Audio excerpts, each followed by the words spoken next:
super duper mega thankful and happy ako, mga kadugo, dugong Pilipino saan mang sulok ng mundo, dito sa kanal na patubig papunta sa Bugoy's Farm. Ayan mga kadugo, salamat doon, walang hanggang pasasalamat doon sa mga kapwa ko magsasaka dito na binigyan ng karunungan ng God upang gawin yung source ng aming patubig. Doon manggagaling, mga kadugo yun. Hindi ako makapunta doon, baka mahulog ako sa kanal. Tinambakan nila doon, yung may sako-sako doon yun, para tuloy-tuloy ang pag-agos ng tubig papunta dito sa taniman ng palay sa Bugoy's Farm. Ayan mga kadugo, tuloy-tuloy. So hindi na natutuyo yan na kanal papunta sa kapitbahay namin. Ito naman na kanal, mga kadugo, papunta sa Bugoy's Farm. Ayan, tatawid siya dito sa kalsada, mga kadugo, lulusot siya dito. Ayan So ngayon, hindi na natutuyuan itong taniman namin ng palay dito sa Bugoy's Farm. Ayan tuloy-tuloy ang kanal. Ay, natigil. Bakit natigil? Ayun mga kadugo,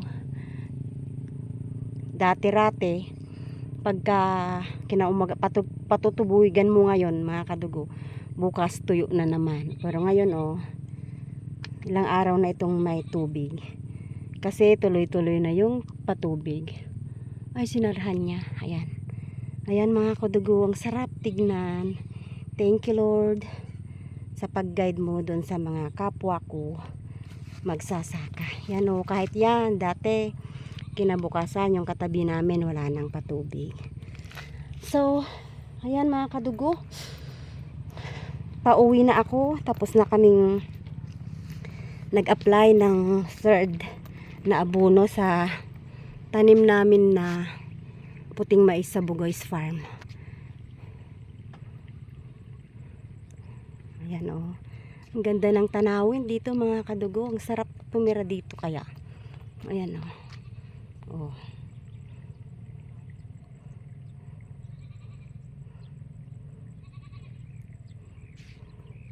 uwi na tayo, mga kadugo. Salamat nga po pala, may nakuha akong pinya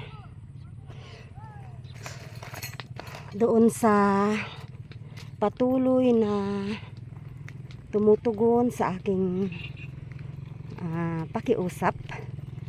623 subscribers.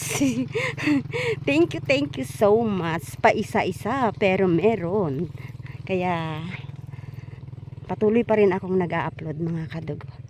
Patapos na dito banda, mga kadugo, ang taniman ng palay dito. Isa na lang ang hindi nakapagtanim sa amin, yan So God bless you more, mga pumindot ng subscribe button, sa mga nakakapanood dito, mga bumabalik at bago. Salamat po. God bless you more po. Pagod ako, mga kadugo. Ingat po tayo palagi. Lagi nating tatandaan, God loves us so much.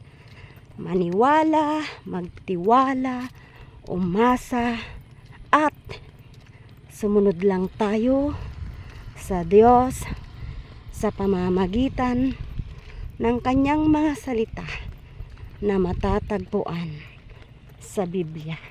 Kaya kailangan po nating magbasa ng Biblia para alam natin ang kanyang mga salita. Kailangan din nating pumunta sa mga gawain upang makarinig tayo ng mga preaching patungkol sa Diyos na nagbigay ng buhay sa lahat ng tao, gumawa ng lahat ng bagay sa buong sanlibutan. I love you with the love of the Lord Jesus Christ, mga kadugo. I'm praying for all of us. God bless. Ingat po tayo palagi.